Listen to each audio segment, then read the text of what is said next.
Hi friends, గత 24 గంటల్లో దేశ విదేశాల్లో ఏం జరిగిందో తెలుసుకుందాం. మొదటిగా రష్యా ఇండియాకు ఆయిల్ మరియు ఎల్ఎన్జి సరఫరా పెంచేందుకు ఆఫర్ ఇచ్చింది. ఇండియా ఎనర్జీ అవసరాలను పూర్తిగా తీర్చడానికి తాము సిద్ధంగా ఉన్నామని తెలిపింది. అంతేకాదు ఫెర్టిలైజర్ సరఫరాను పెంచడం, న్యూక్లియర్ సెక్టర్ లో భాగస్వామ్యాన్ని విస్తరించడం గురించి కూడా చెప్పింది. ఇంకా central board of secondary education కొత్త కరికులం ప్రకటించింది. ఇప్పటి నుంచి 6th క్లాస్ లో థర్డ్ లాంగ్వేజ్ కంపల్సరీ అవుతుంది. అంటే స్టూడెంట్స్ కనీసం 2 ఇండియన్ భాషలు చదవాల్సి ఉంటుంది. మరియు 2031 నాటికి 10th క్లాస్ బోర్డ్స్ లో కూడా థర్డ్ లాంగ్వేజ్ తప్పనిసరి అయ్యే అవకాశం ఉంది.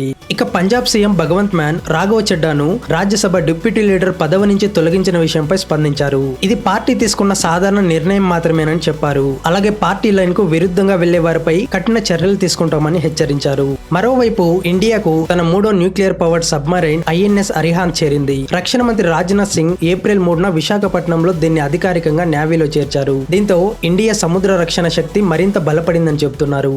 చివరిగా వెస్ట్ బెంగాల్లో ఉద్రిక్త పరిస్థితులు నెలకొన్నాయి. మెల్దా జిల్లాలో ఓటర్ లిస్ట్ నుండి పేర్లు తొలగించారని వేలాది మంది నిరసనకు దిగారు. అయితే ఆ నిరసన హింసాత్మకంగా మారింది. 7 మంది జ్యుడిషియల్ ఆఫీసర్స్ ను గంటల తరబడి ఆఫీసులో బంధించారు. వారిలో 3 మహిళా ఆఫీసర్స్ కూడా ఉన్నారు. సుప్రీంకోర్టు ఈ ఘటనను తీవ్రంగా పరిగణించింది. పోలీసులు ఇప్పటి వరకు 10కి పైగా కేసెస్ నమోదు చేశారు. ఏప్రిల్ 23న వెస్ట్ బెంగాల్ ఎలక్షన్ జరగనున్న నేపథ్యంలో ఈ ఘటన రాజకీయంగా కూడా పెద్ద చర్చగా మారింది. ఇంతవరకు ఇవే ముఖ్యమైన అప్డేట్స్. ఇలాంటి ముఖ్యమైన అప్డేట్స్ కోసం మా పేజ్ ను ఫాలో చేయండి.